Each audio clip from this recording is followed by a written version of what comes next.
આજનો આપણો સૂચક આંકના ઉપયોગો. સૂચક આંક ક્યાં કેવી રીતે ઉપયોગમાં લેવાય છે તે મેં તમને ગઈકાલે આપણે એનો અર્થ ને એના લક્ષણો બધું જોઈ ગયા. તો તમારી પાસે ટેક્સ્ટ બુક હોય તો એમાં આ એક સમજૂતી માટે છે, કદાચ એમાંથી MCQ ને એક વાક્યના પ્રશ્ન જ પૂછાય, બાકી આખો લોંગ ક્વેશ્ચન તો પૂછાવાનો નથી. પરંતુ આપણે એનો અભ્યાસ કરીએ છીએ, કારણ કે કોઈ પણ વસ્તુનો ઉપયોગ ક્યાં છે, કેવી રીતે છે, તો જ તમે એને પ્રેક્ટિકલી એની ગણતરી કરવામાં તમને મજા આવે. બરોબર છે? એટલે નોલેજ માટે જ બનવાનું છે આપણે. ઓકે, તો ટેક્સ્ટ બુક હોય તો અહીંયાથી લઈને અહીંયા સુધી તમારે એ લખવાનું નથી. સૂચક આંકના ઉપયોગો નીચે મુજબ છે. તો એમાં જુદી જુદી રીતે 11 રીતે અલગ અલગ વ્યક્તિઓ અલગ અલગ ફિલ્ડની અંદર પોતાના હેતુથી સૂચક આંકનો ઉપયોગ કરે છે. એમાં પહેલો પોઈન્ટ આપ્યો છે વેપારી પરિસ્થિતિના સૂચક આંક. હવે ધંધાકીય એકમની વાત કરીએ ને તો ધંધામાં 2 પ્રકારના શબ્દો આવે, પરિસ્થિતિ અને પરિણામ. તો પરિણામ એટલે નફો ખોટ, અને પરિસ્થિતિ એટલે તમારી ધંધાકીય એકમની મિલકતો અને દેવા લેનાનું પ્રમાણ. દેવું કેટલું છે અને લેનું કેટલું છે, એ જે બાબતો દર્શાવે એને પરિસ્થિતિ કહેવાય. તો અહીંયા તમને એવું કહે છે કે જેટલા પણ વેપારીઓ છે એ વેપારીઓ પોતાના ધંધાના અર્થે ઓવરઓલ દેશની અંદર આપણા સમગ્ર દેશના તમામ પ્રકારના વેપારીઓ, ધંધાર્થી વ્યક્તિઓ દર વર્ષે પોતાની પરિસ્થિતિને જાણવા માટે સૂચક આંક દ્વારા ગણતરી કરીને પોતાના ધંધાકીય એકમની પરિસ્થિતિ કેવી છે, પોતાના ધંધામાં મિલકતો અને દેવા લેનાનું પ્રમાણ કેટલું છે, એનો સરળતાથી અંદાજ મેળવી શકે છે. એટલે વેપારીઓ પોતાના ધંધાની પરિસ્થિતિની જાણકારી મેળવવા માટે સૂચક આંકની ગણતરી કરે છે. બરોબર છે? ઓકે. બીજું આપ્યું છે જથ્થાબંધ ભાવનો સૂચક આંક. હવે તમને એવું ખબર છે કે આપણે જ્યારે વેપાર ધંધાની વાતચીત કરીએ ને તો વેપારીઓ અલગ અલગ પ્રકારના હોય છે. તમારા ઘરે શેરીમાં વેચવા આવતા વસ્તુ વેચવા આવતા ફેરિયાઓ પણ એક વેપારી છે. પ્રોવિઝન સ્ટોર વાળો પણ વેપારી કહેવાય. ઘણી મોટી દુકાનમાં વેચાણ કરતો હોય એને પણ વેપારી કહેવાય. અને એને આપણે છૂટક વેપારીઓ કહીએ છીએ. તો તમને એવું પણ ખ્યાલ છે કે બજારમાં ઘણા જથ્થાબંધ વેપારીઓ હોય છે. એ જથ્થાબંધ વેપારીઓ અને એમનો ભાવ વસ્તુનો, તો જથ્થાબંધ વેપારીઓ સામાન્ય રીતે બધી જ વસ્તુઓ ના વેચતા હોય. આજે બરોડાની અંદર તમે હાથીખાના બજાર છે કરિયાણાનું, એની અંદર જાઓ તો મોટા ભાગે એવું કહેવાય છે કે હાથીખાનાનું બજાર એ જથ્થાબંધ વેપારીઓનું અનાજ કરિયાણાનું જથ્થાબંધ વેપાર છે. જથ્થાબંધ વેપારીઓ હોય એટલે કે દરેક વેપારીઓ કોઈ એક ચોક્કસ પ્રકારની ખાંડ ગોળનું જ વેચાણ કરતા હોય, તેલ તો તેલનું જ અલગ અલગ પ્રકારના બધા જ પ્રકારના તેલનો એ વેપાર કરતો હોય, ઘઉં તો એકલા ઘઉં ચોખા અને એનો જ વેપાર કરતો હોય, એવા વેપારીઓ હોય. અને એની પાસે તમે એવું કહો ને કે 5 કિલો આપો, 1 કિલો આપો, તો એ ના આપે. હા, તમે એવું કહો કે મારે 10 કટ્ટા લેવાના છે અથવા 10 ગુણ લેવાની છે તો એ તમને આપે. એ જથ્થાબંધ વેપારીઓ. તો આવા જે વસ્તુઓના અલગ અલગ જથ્થાબંધ વેપારીઓ હોય છે, બરોબર છે, એ જે જથ્થાબંધ વેપારીઓ છે પોતાની જ વસ્તુનો જેનો એ વેપાર કરે છે, જથ્થાબંધ વેપાર કરે છે, એનો પાછલા વર્ષોની કમ્પેરિઝનમાં ચાલુ વર્ષમાં ભાવમાં કેટલો ફેરફાર થયો એ જણાવતો જે આંક એને જથ્થાબંધ ભાવનો સૂચક આંક કહેવાય છે. બરોબર છે? તો આ જથ્થાબંધ સૂચક આંક, ભાવનો સૂચક આંક કોને કોને ઉપયોગી બને છે? તો કે સરકાર. કેમ? તો કે સરકાર હંમેશા ઓવરઓલ દેશની અંદર તમે જોવા જાઓ તો મોટા ભાગની વસ્તુ સરકાર જથ્થાબંધ વસ્તુમાં ખરીદે છે, મોટા જથ્થામાં વસ્તુ ખરીદે છે. એટલે સરકાર, ઉત્પાદકો અને વેપારીઓ, આ ત્રણેયને જે તે વસ્તુના ભાવ પાછલા વર્ષોની કમ્પેરિઝનમાં ચાલુ વર્ષે ઓવરઓલ જથ્થામાં કેટલો ભાવમાં વધારો ઘટાડો સૂચવે છે એ જાણવા માટે એ જથ્થાબંધ ભાવનો સૂચકાંક ગણવામાં આવે છે. તમને ખબર હશે કે સરકાર અમુક પ્રકારની વસ્તુઓના ભાવ ડિક્લેર કરે છે. સપોઝ કે કપાસ, તો કપાસનો જથ્થાબંધ ભાવ સરકાર ડિસાઈડ કરે છે. તો સરકાર કેવી રીતે ડિસાઈડ કરે? તો કે આખા દેશમાં ઓવરઓલ કોટનનું, કપાસનું ઉત્પાદન કેટલું થયું એના આધારે સરકારે જથ્થાબંધ ભાવ નક્કી કરે. બરોબર છે કે આટલી ઘાસડી, તમે એક ઘાસડીનો ભાવ આટલા રૂપિયા રહેશે, અને એ જ ભાવ આખા દેશમાં બજારની અંદર તમને જોવા મળે. તો આવા જથ્થાબંધ વસ્તુઓના ભાવનો આંક નક્કી કરવા માટે સરકાર, ઉત્પાદક અને વેપારીઓને નીતિ વિષયક નિર્ણયો લેવામાં જથ્થાબંધ ભાવનો સૂચકાંક ઉપયોગી બને છે. એટલે આના પરથી શોર્ટ ક્વેશ્ચન પૂછાય કે જથ્થાબંધ ભાવનો સૂચકાંક કોને કોને ઉપયોગી છે? તો આન્સરમાં આટલું જ આવે, સરકાર, ઉત્પાદકો અને વેપારીઓને. શાના માટે? તો કે નીતિ વિષયક નિર્ણયો લેવા માટે. કયા કયા નીતિ વિષયક નિર્ણયો? તો કે અર્થતંત્રમાં વસ્તુની માંગ અને પુરવઠો કેટલો છે, ભવિષ્યની કિંમતોનું અનુમાન કરવા માટે, અત્યારની દ્રષ્ટિએ આ વર્ષ કરતા ચાલુ વર્ષે અથવા તો આવનારા વર્ષમાં એ વસ્તુઓના ભાવ કેવા રહેશે, તથા ભવિષ્યની યોજનાનું ઘડતર, એટલે કે ભવિષ્યમાં કયા પ્રકારની વસ્તુ કેવી રીતે માંગ અને પુરવઠાના આધારે અને કિંમતોના અનુમાનના આધારે ભવિષ્યમાં પણ એ વસ્તુ સમાજના દરેક લોકોને વ્યાજબી ભાવે મળી રહે, ફુગાવા ઉપર નિયંત્રણ રહે, તેજી મંદીની ઘટના સરખી સપ્રમાણ જળવાઈ રહે, એ બધા બાબતોના જે યોગ્ય નિર્ણયો લેવાના એ જથ્થાબંધ ભાવના સૂચકાંકના આધારે ગવર્મેન્ટ નક્કી કરે, ઉત્પાદકો નક્કી કરે. આ સૂચકાંકની મદદથી ભાવ સપાટીમાં થતા ફેરફારોનો અભ્યાસ દ્વારા ભારતીય રિઝર્વ બેંક એટલે કે આરબીઆઈ, આપના દેશની સર્વોચ્ચ બેંક આરબીઆઈ ફુગાવાને નિયંત્રણમાં રાખવા જરૂરી પગલા લેવા માટે ઉપયોગમાં લે છે. એટલે આ જથ્થાબંધ સૂચકાંકનો ભાવ આરબીઆઈ પણ ધ્યાનમાં રાખે છે. આરબીઆઈ શાના માટે? તો કે બજારની અંદર, ઇકોનોમીની અંદર, આપણા દેશના અર્થતંત્રમાં ફુગાવાની પરિસ્થિતિ ના આવે, દરેક વસ્તુના ભાવ એકાએક વધી ન જાય, એને નિયંત્રણમાં રાખવા માટે આરબીઆઈ પણ આ સૂચકાંકનો અભ્યાસ કરે છે. તે ફુગાવાનું દર શોધવા માટેનું સૂત્ર શું છે? દાખલામાં પણ આ જરૂર પડશે, ધ્યાન રાખજો. ફુગાવાના દરનું સૂત્ર શું છે? ગણતરીમાં પણ ટૂંકા દાખલામાં જરૂર પડશે. ફુગાવાનો દર અથવા એક વાક્યનો પ્રશ્ન જવાબ અલગથી પૂછાય, ફુગાવાનો દર નું સૂત્ર જણાવો, તો શું આવશે સૂત્ર? ચાલુ વર્ષનો જથ્થાબંધ ભાવનો સૂચકાંક. સપોઝ કે તમે કાપડના વેપારી છો, કોટનનું, બરોબર છે, કોટનનું કાપડનો તમે બિઝનેસ કરો છો, જથ્થાબંધ વેપારનો, તો કોટનનું કાપડ સામાન્ય રીતે બજારમાં 30-35 રૂપિયા મીટર છે, પણ તમે જથ્થાબંધ વેપારી તરીકે વેચાણ ખરીદ કરો તો 100 મીટર હોય અથવા તો 1000 મીટર તમારે ખરીદવાના હોય, તો એનો ભાવ માની લો કે 25 રૂપિયા છે, તો એ ચાલુ વર્ષનો 25 રૂપિયા કોટનનો ભાવ એ જથ્થાબંધ ભાવ કહેવાય. એનો જે સૂચકાંક હોય તે માઇનસ અગાઉના વર્ષના જથ્થાબંધ ભાવનો સૂચકાંક. માની લો કે આ જ કોટનનો ગયા વર્ષે સૂચકાંક 23 રૂપિયા હતો, બરોબર છે, તો ચાલુ વર્ષનો ભાવ 25 રૂપિયા, પાછલા વર્ષનો, અગાઉના વર્ષનો 23 રૂપિયા, છેદમાં અગાઉના વર્ષનો જથ્થાબંધ ભાવનો સૂચકાંક, અગાઉના વર્ષનો એટલે કેટલો? 23 ગુણ્યા 100. એટલે તમે ગણતરી કરો ને તો ફુગાવાનો દર 25 માંથી 23 જાય તો 2 ગુણ્યા 100 ભાગ્યા 23 જે આવે એ પોઈન્ટમાં કે ટકાવારીમાં આવે, જે મળે ફુગાવાનો દર છે, દર હંમેશા ટકા એ નીકળે, તો એટલા ટકા ફુગાવો કહેતા વસ્તુની કિંમતમાં વધારો થયો એવું તમે કહી શકો. બરોબર છે. તો આ રીતે જથ્થાબંધ ભાવના સૂચકાંકના આધારે શું શોધી શકાય? ફુગાવાનો દર શોધાય. ફુગાવાના દરનું સૂત્ર શું છે? ચાલુ વર્ષનો જથ્થાબંધ ભાવનો સૂચકાંક માઇનસ અગાઉના વર્ષનો જથ્થાબંધ ભાવનો સૂચકાંક છેદમાં અગાઉના વર્ષનો જથ્થાબંધ ભાવનો સૂચકાંક ગુણ્યા 100. બરોબર છે. ઓકે.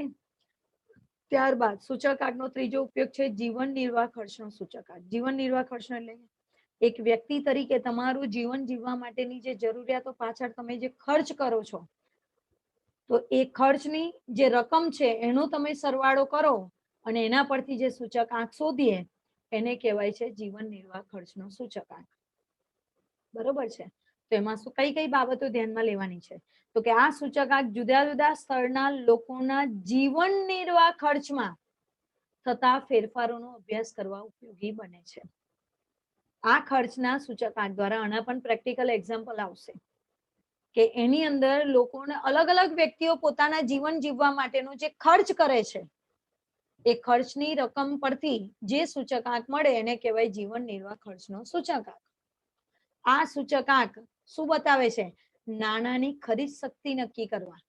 એટલે એક વ્યક્તિ તરીકે તમે કોઈ પણ વસ્તુ ખરીદવા માટે કેટલો ખર્ચ કરવાની તમારી શક્તિ છે એ તમને ખ્યાલ આવી જાય. સપોઝ કે આજે હું મારી વાત કરું, હું કોઈ વ્યક્તિને એવું કહું કે મહિને હું ખાલી 10,000 રૂપિયાનો ખર્ચ કરું છું, મારા આખા મહિનાનો ઘર ખર્ચ 10,000 રૂપિયા છે, એટલે એનો મતલબ શું થયો કે હું જુદી જુદી વસ્તુઓ ખરીદવા પાછળ 10,000 થી વધારે ખર્ચ કરી શકતી નથી. એ મારી ખરીદ શક્તિ થઈ ગઈ કહેવાય.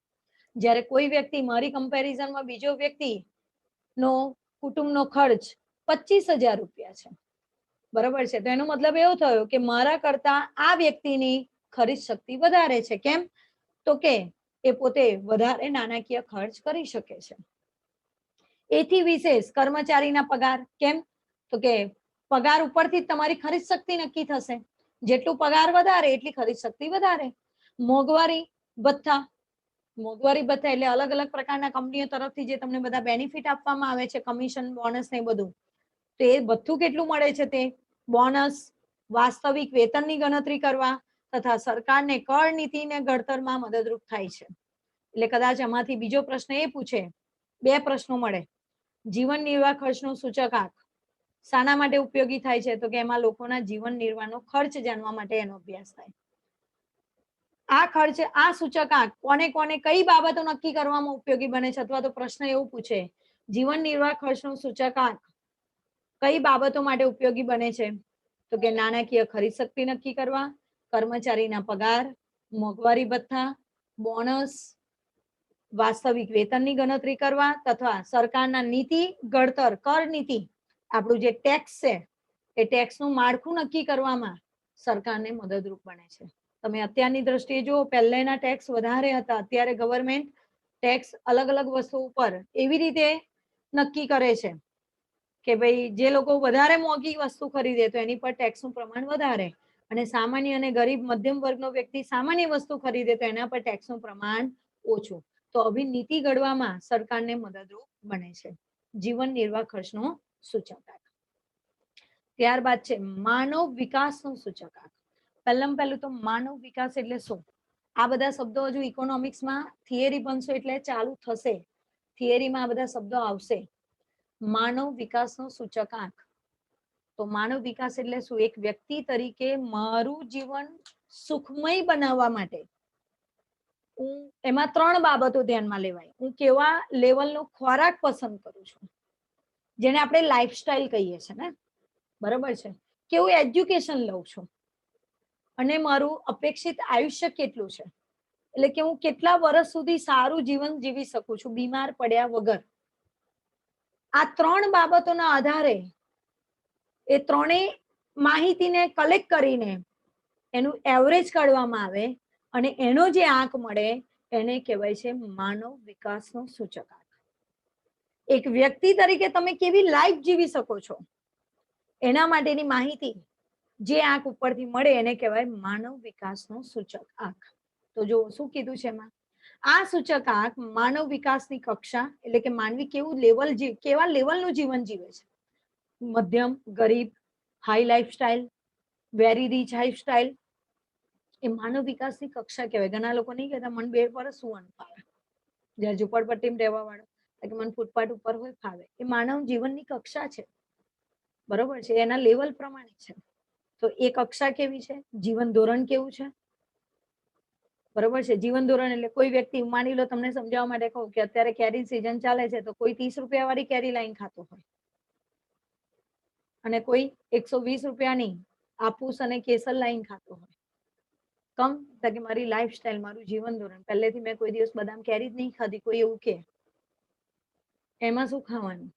કેમ કે એની પ્રાઇસ એ લો ક્વોલિટીની પ્રોડક્ટ કહેવાય, છે તો કેરી જ પણ એ લો પ્રોડક્ટ નહીં કહેવાય. એ તમારું જીવન ધોરણ બતાવે છે. ઘણા લોકો નહીં કહેતા કાર તો કે મર્સિડીઝ હોવી જોઈએ, ફંટી ના ચાલે, જીવન ધોરણ છે, બરોબર છે.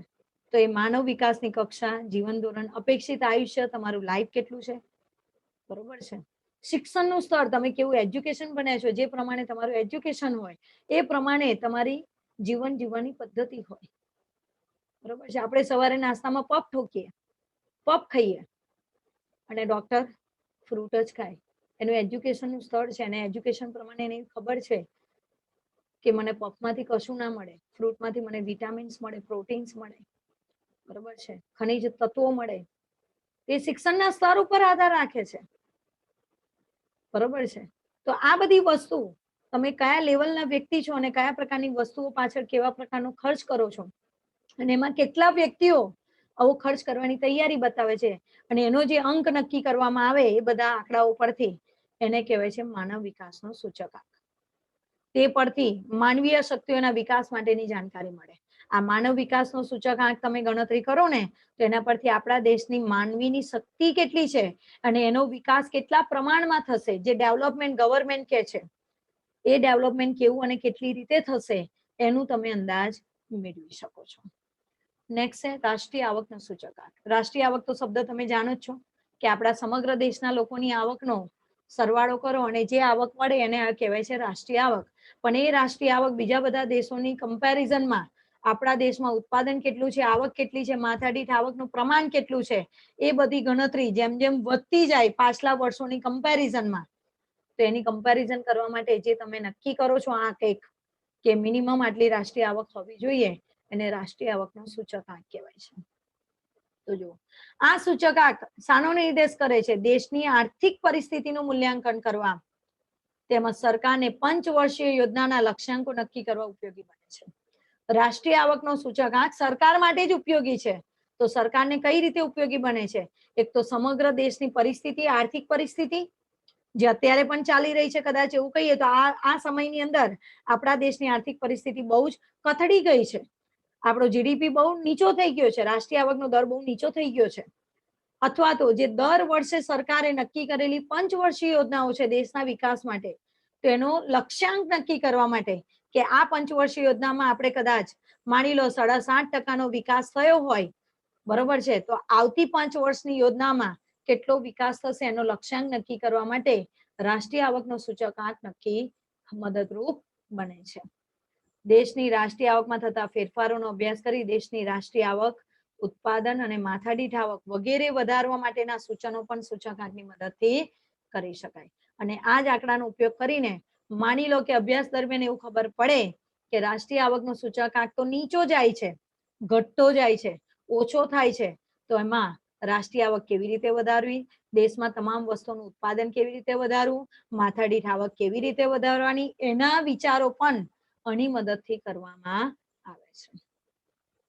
નેક્સ્ટ છે ઔદ્યોગિક ઉત્પાદનનો સૂચકાંક. ઔદ્યોગિક ઉત્પાદન એટલે કે જુદા જુદા ઉદ્યોગોમાં કયા કયા પ્રકારની વસ્તુનો કેવી રીતે ઉત્પાદન કરવું ને એના ઉત્પાદનમાં કેવી રીતે વધારો કરવો, કેવી રીતે એમાં ડેવલપમેન્ટ કરવું, એ બધો નિર્ણય તમે ઔદ્યોગિક ઉત્પાદનના સૂચકાંક ઉપરથી લઈ શકો. આ સૂચકાંક જુદા જુદા સમયે ઔદ્યોગિક અને હુન્નર ક્ષેત્રના ઉત્પાદનમાં, હુન્નર ક્ષેત્ર એટલે શું?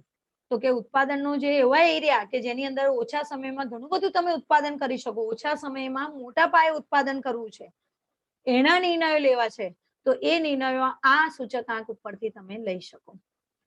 જો આ સૂચકાંક જુદા જુદા સમયે ઔદ્યોગિક અને હુન્નર ક્ષેત્રના ઉત્પાદનમાં થતા ફેરફારોના અભ્યાસ માટે ખૂબ જ ઉપયોગી છે. તેમજ દેશનો વિકાસ દર વધારવા માટે, ઔદ્યોગિક અને વેપારી પ્રવૃત્તિઓનું આયોજન કરવા માટે આ સૂચકાંક મદદરૂપ થાય છે. બરોબર છે.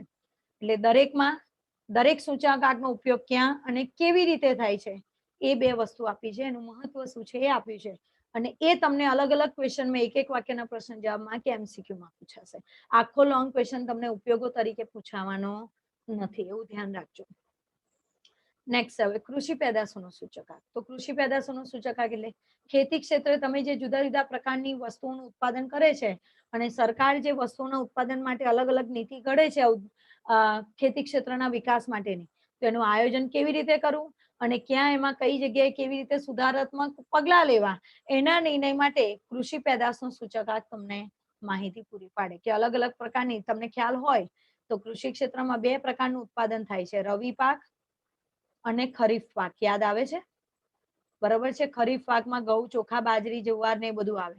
રવિ પાકમાં જનરલી રોકડિયા પાક આવે, બરોબર છે, તેલીબિયા છે, કપાસ છે, તમાકુ છે, રોકડિયા પાક, શેરડી ને બધું આવે. તો ઓવરઓલ બધી જ પ્રકારની વસ્તુઓના ભાવનું એવરેજ કરીને સરકાર નક્કી કરે કે ગયા વર્ષની કમ્પેરિઝનમાં આ વર્ષે ખેતી ક્ષેત્રમાં ઉત્પાદન કેવું રહ્યું, અને એના પરથી અગાઉના વર્ષ માટે ગવર્મેન્ટ કૃષિ નીતિનું આયોજન કરે, અને જરૂર જણાય તો એના માટે સુધારા કરવા માટે નીતિ ઘડતર કરે, એટલે કે એના માટે નવી નવી યોજનાઓ ડેવલપ કરે, જેથી કરીને આવનારા વર્ષમાં એ સૂચકાંકમાં વધારો જોવા મળે. કૃષિ પેદાશોમાં, ખેત પેદાશોમાં કેવી રીતે વધારો થાય, વિકાસ થાય, એનું આયોજન કરવામાં આવે. તો જો આ સૂચકાંક કૃષિ પેદાશના ભાવમાં થતા ફેરફારોનો અભ્યાસ કરવા ઉપયોગી છે. આ સૂચકાંકના ઉપયોગથી સરકાર નીતિ વિષયક નીતિઓનું, કૃષિ વિષયક નીતિઓનું આયોજન કરે છે. ખેતીમાં વિકાસ થાય એવી યોજનાઓ બનાવવાનું સરકાર આયોજન કરે, તેમજ ખેડૂતોને તેમના ઉત્પાદનના યોગ્ય ટેકારૂપ ભાવ મળી રહે, એટલે ઓછામાં ઓછા વસ્તુઓના ભાવ મળી રહે એવી નીતિ ઘડવામાં સરકારને મદદરૂપ બને. એટલે સરકાર કૃષિ ઉત્પાદન કેટલું થયું આખા વર્ષમાં એનો એક આંક નક્કી કરે, અને પછી સરકાર એનો ભાવ નક્કી કરે કે આનાથી ઓછો ભાવ કોઈ પણ ખેડૂતને આપવામાં આવશે નહીં. આ રીતે ખેડૂતોને પ્રોત્સાહન મળે એવી યોજના અમલમાં મૂકવા માટે આ સૂચકાંકનો ઉપયોગ કરવામાં આવે છે. બરોબર છે. નેક્સ્ટ છે આયાત નિકાસનો સૂચકાંક. હવે આ શબ્દો તો તમને ખબર જ છે. આયાત એટલે ઇમ્પોર્ટ અને નિકાસ એટલે એક્સપોર્ટ. આયાત એટલે બીજા દેશમાંથી વસ્તુ આપણે ખરીદવી, આપણા દેશમાં ખરીદી કરવી, અને એક્સપોર્ટ એટલે આપણા દેશમાંથી બીજા દેશમાં વસ્તુને વેચાણ કરવું. ખરીદ વેચાણ જ અર્થ થાય, પણ બીજા દેશ સાથે, આપણાને આપણા દેશમાં નહીં.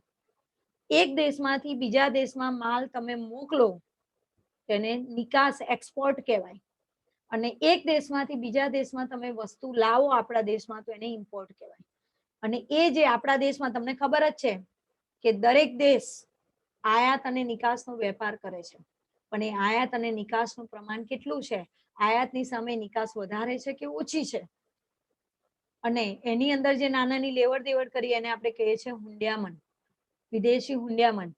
તો એ વિદેશી હુંડિયામણનો દર જો તમને ખ્યાલ હોય તો રોજે રોજ છેલ્લા ઘણા વર્ષોથી રોજે રોજ હુંડિયામણનો દર બદલાય છે. ડોલર સામે રૂપિયા કેટલા, પાઉન્ડ સામે રૂપિયા કેટલા, એ રોજે રોજ બદલાય છે. એનું જે પ્રમાણ નક્કી કરવું બરોબર છે કે આપણા દેશના નાણાની સામે બીજા દેશના નાણાનું મૂલ્ય કેટલું, આપણા દેશની વસ્તુ, કેટલી વસ્તુ આપણા દેશમાં આયાત કરવી અને કેટલી વસ્તુ આપણા દેશમાંથી નિકાસ કરવી, બરોબર છે, એની પર જકાતના દર, આ બધી બાબતો નક્કી કરવા માટે સરકાર આયાત નિકાસના સૂચકાંકનો ઉપયોગ કરે છે. તો જો અહીંયા આપ્યું છે આ સૂચકાંક આયાત નિકાસ નીતિ, હુંડિયામણનો દર, વિદેશી હુંડિયામણની જરૂરિયાત અને માલ પર જકાતના દર. આમ જોવા જાવ તો આપણા ગુજરાતમાં તો માલ ઉપરની જકાત સરકારે રદ કરી છે, જીએસટી આવી ગયો, બરોબર છે, એમાં બધા ટેક્સ આવી ગયા, પણ હજી ઇમ્પોર્ટ એક્સપોર્ટ કરો ને તો અલગથી એક દેશમાંથી બીજા દેશમાં માલ મોકલવાની જકાત ભરવી પડે છે, જેને એક્સપોર્ટ ડ્યુટી કહેવાય. શું કહેવાય? Export duty. બરોબર છે. તો એ દર કેટલો છે, એ દર વધારે કરવો કે ઓછો કરવો, આ બધા નિર્ણય લેવા માટે સરકાર આયાત નિકાસનો સૂચકાંકનો ઉપયોગ કરે છે. ઓકે. નેક્સ્ટ છે ધંધા રોજગારનો સૂચકાંક. ધંધા રોજગારનો સૂચકાંક. તો આ સૂચકાંક દેશમાં પ્રવર્તી રોજગારી, બેરોજગારી વિશેનો ખ્યાલ આપે છે.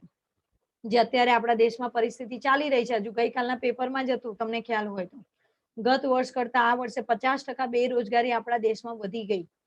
કેમ? કે પરિસ્થિતિ, જે રોગચાળો ફાટી નીકળ્યો એના કારણે COVID-19માં રોજગારી ઓછી થઈ ગઈ અને બેરોજગારીનું પ્રમાણ વધી ગયું. હવે એ રોજગારી અને બેરોજગારીના પ્રમાણને દૂર કરવા માટે કેવી રીતે, ક્યાં, કેવું આયોજન કરવું, એનો માટેનો અભ્યાસ ધંધા રોજગારના સૂચકાંક પરથી તમે મેળવી શકો. સરકાર આ સૂચકાંક શોધે અને પછી નિર્ણય લે કે હવે બેરોજગારીને ઘટાડવા માટે કે રોજગારી વધારવા માટે ક્યાં કેવા પગલા અમલમાં મૂકવા જોઈએ. બરોબર છે. નેક્સ્ટ છે મૂડી રોકાણનો સૂચકાંક. મૂડી રોકાણ, ઇન્વેસ્ટમેન્ટ, કેપિટલાઇઝેશન કહેવાય એને ઇંગ્લિશમાં. શું કહેવાય? Capitalisation rate. એટલે કે તમારી પાસે નાણાકીય બચતનું પ્રમાણ વધારે હોય. એક જ મિનિટ. હા,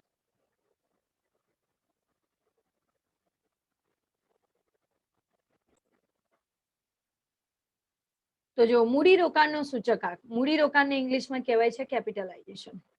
હવે મૂડી અને મૂડીરોકાણ, તમે 11મા ધોરણમાં શબ્દ ભણ્યા છો મૂડી, મૂડીને ઇંગ્લિશમાં કહીએ આપણે કેપિટલ, અને મૂડીરોકાણ એટલે કેપિટલાઇઝેશન. કેપિટલાઇઝેશન એટલે શું કે જે તમારી મૂડી છે એને અન્ય કોઈ જગ્યાએ એવી રીતે રોકાણ કરો જેથી કરીને એની પર તમને કંઈક વધારાનું વળતર મળે. બરોબર છે? તો એ દરેક મોટા મોટા ધંધાકીય એકમોમાં, ખાસ કરીને ઇન્ડસ્ટ્રીયલ એરિયાની અંદર કે કંપની સ્વરૂપમાં તમે જોવા જાઓ તો એ દરેક કંપનીમાં અલગ અલગ પ્રકારનું જે રોકાણ થાય છે, શેરમાં રોકાણ થાય છે, ડિબેન્ચરમાં રોકાણ થાય છે, બોન્ડમાં રોકાણ થાય છે, ગવર્મેન્ટ અલગ અલગ પ્રકારના સર્ટિફિકેટ બહાર પાડે છે, એમાં રોકાણ થાય છે. તો ગત વર્ષની કમ્પેરિઝનમાં આ વર્ષે એમાં કેટલો વધારો ઘટાડો થયો એ જો તમારે જાણવું હોય તો તમારે કેટલું મૂડી રોકાણ થયું છે એનું પ્રમાણ લો અને એનો સૂચકાંક શોધો, અને એના પરથી તમે નક્કી કરી શકો કે મૂડી રોકાણનો સૂચકાંકમાં ક્યાં કેવી રીતે સુધારા અને ફેરફાર કરવા. બરોબર છે? આજે શેરનો સૂચકાંક વધારે હોય, ડિબેન્ચરનો ઓછો હોય, એટલે એનો મતલબ એવો થયો કે શેરમાં મૂડીરોકાણનો દર વધારે છે અને ડિબેન્ચરમાં મૂડીરોકાણનો દર ઓછો છે. બરોબર છે? તો એમાં કેવી રીતે વધારો ઘટાડો કરવો, ક્યાં કરવો, કેટલા પ્રમાણમાં કરવું, આ બધી બાબતોનો નિર્ણય મૂડીનું રોકાણ કરવા વાળા વ્યક્તિઓ જે છે, મોટા મોટા ઇન્વેસ્ટર્સ, એ લોકો આના આધારે નિર્ણય લઈ શકે, જેને કહેવાય છે મૂડી રોકાણનો સૂચકાંક. બરોબર છે? તો જો આ સૂચકાંકથી શેર સ્ટોક એટલે કે શેર, ડિબેન્ચર, સરકારી જામીનગીરીઓ એટલે કે સરકારે બહાર પાડેલા બધા અલગ અલગ પ્રકારના સર્ટિફિકેટ જેના દ્વારા લોકો રોકાણ કરે છે, વગેરેના ભાવમાં થતી વધઘટ, એની કિંમતમાં થતી વધઘટ અને મૂડી રોકાણની ગતિશીલતાનો અભ્યાસ થઈ શકે છે. કે તમારી મૂડી અર્થતંત્રમાં ક્યાંથી કયા ફિલ્ડમાં કેવી રીતે તમે એક ફિલ્ડમાંથી બીજા ફિલ્ડમાં કેવી રીતે રોકાણ કરો છો એનો અભ્યાસ રોકાણકાર તરીકે આ સૂચકાંક દ્વારા તમે કરી શકો. તેમજ શેર સ્ટોકના ભાવના વલણનું અનુમાન પણ કરી શકાય છે. અને આ જ મૂડીરોકાણના દ્વારા શેર બજારમાં શેરના ભાવ વધશે કે ઘટશે ભવિષ્યમાં એનું અનુમાન પણ તમે આના પરથી કરી શકો છો. એટલે કે ઇન્વેસ્ટર માટે આપણા દેશના જે રોકાણકારો છે, અલગ અલગ ફિલ્ડમાં રોકાણ કરવા વાળા વ્યક્તિઓ છે, એ લોકો આના આધારે નિર્ણય લઈ શકે છે. કાચા માલનો સૂચકાંક. કાચા માલનો સૂચકાંક. તો કે આ સૂચકાંક વેપારીઓ, ઉદ્યોગપતિઓ, અર્થશાસ્ત્રીઓ વગેરેને ઉત્પાદન વેચાણ નીતિમાં જરૂરી માર્ગદર્શન પૂરું પાડે છે. એટલે કે જે કાચા માલનું ઉત્પાદન કરતા વેપારીઓ છે, ઉદ્યોગપતિઓ છે કે અર્થશાસ્ત્રીઓ છે, કે જે હંમેશા દરેક અલગ અલગ ફિલ્ડના કાચી માહિતી રજૂઆત કરે છે, તો એ લોકોએ પોતાની વેચાણ વધારવા માટે, પોતાના નીતિ વિષયક નિર્ણયો લેવા માટે કેવી રીતે યોજનાઓ બનાવી, કેવી રીતે નીતિને અમલમાં મૂકવી, એનું માર્ગદર્શન આ સૂચકાંક દ્વારા એ લોકો ઉપયોગમાં લઈ શકે છે. કારણ કે આપણને ખબર છે કે દરેક ઉદ્યોગની અંદર તમે જોવા જાઓ તો કાચા માલની જરૂરિયાત ઊભી થાય છે. તો એનો નિર્ણય લેવા માટે એક અલગ પ્રકારની આખી નીતિ તમારે અમલમાં મૂકવી પડે. કારણ કે કાચો માલ એ ઘણીવાર સિઝનેબલ બેઝ હોય છે, કે અમુક પ્રકારનો કાચો માલ જે તે ઉત્પાદકોએ આખા વર્ષ દરમિયાન એનો સંગ્રહ કરવો પડે તો જ આખા વર્ષ દરમિયાન ઉત્પાદન કાર્ય કરી શકે.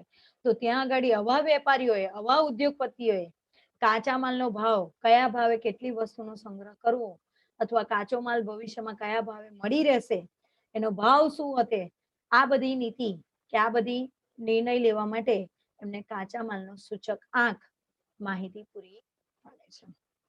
તો આ રીતે સૂચકાંક અલગ અલગ ઉત્પાદકોને અલગ અલગ પ્રકારનો સૂચકાંક, કહેવાનો મતલબ કે સૂચકાંક કોઈ એક સ્પેસિફિક એરિયા માટે શોધાય છે એવું નથી. દરેક અલગ અલગ ફિલ્ડની અંદર જરૂરિયાત મુજબ દરેક વ્યક્તિ પોતપોતાના જરૂરિયાતના આધારે ચાલુ વર્ષ અને પાછલા વર્ષની આંકડાકીય માહિતીના આધારે એની ગણતરી કરીને ભવિષ્યમાં એના ભાવમાં કે એના નિર્ણયો કેવી રીતે લેવા, એમાં કેવા સુધારાત્મક પગલા અમલમાં મૂકવા, એના માટેના નિર્ણયો આના દ્વારા લઈ શકાય છે. આ ઉપરાંત કે છે જેમ બેરોમીટર હવામાનનું, બેરોમીટર મશીન છે, બરોબર છે, જે હવામાન, હવાનું દબાણ, વાવાઝોડું, વરસાદની આગાહી વગેરે કરવામાં ઉપયોગી બને છે. એટલે બેરોમીટર દ્વારા આ 4 પ્રકારની માહિતી તમે પ્રાપ્ત કરી શકો છો. તેમ સૂચકાંક દેશની સમગ્ર આર્થિક પ્રવૃત્તિ, વેપારી સામાજિક પ્રવૃત્તિઓમાં થતા ફેરફારો માપવાનું અને તેને તુલનાત્મક અભ્યાસ કરવાનું એક સાધન છે. એટલે સૂચકાંકને દેશના અર્થતંત્રનું શું કહેવાય છે? બેરોમીટર કહેવાય છે. એમસીક્યુ તરીકે ધ્યાન રાખજો. કેમ? તો કે દેશની જે આર્થિક પરિસ્થિતિઓ છે, સામાજિક પ્રવૃત્તિઓ છે, એમાં ક્યાં કેવી રીતે સુધારા લાવવા, એને કેવી રીતે માપવા, એના માટેનું સાધન એટલે સૂચકાંક. બરોબર છે? એટલે સૂચકાંકને દેશના અર્થતંત્રનું બેરોમીટર કહેવામાં આવે છે. ઓકે, તો આ રીતે મેં તમને આજે સૂચક આંકના ઉપયોગો કયા કયા છે એ આપણે સમજ્યા. બરોબર છે? હવે નેક્સ્ટ પીરિયડમાં નેક્સ્ટ ટોપિક આપણે સ્ટાર્ટ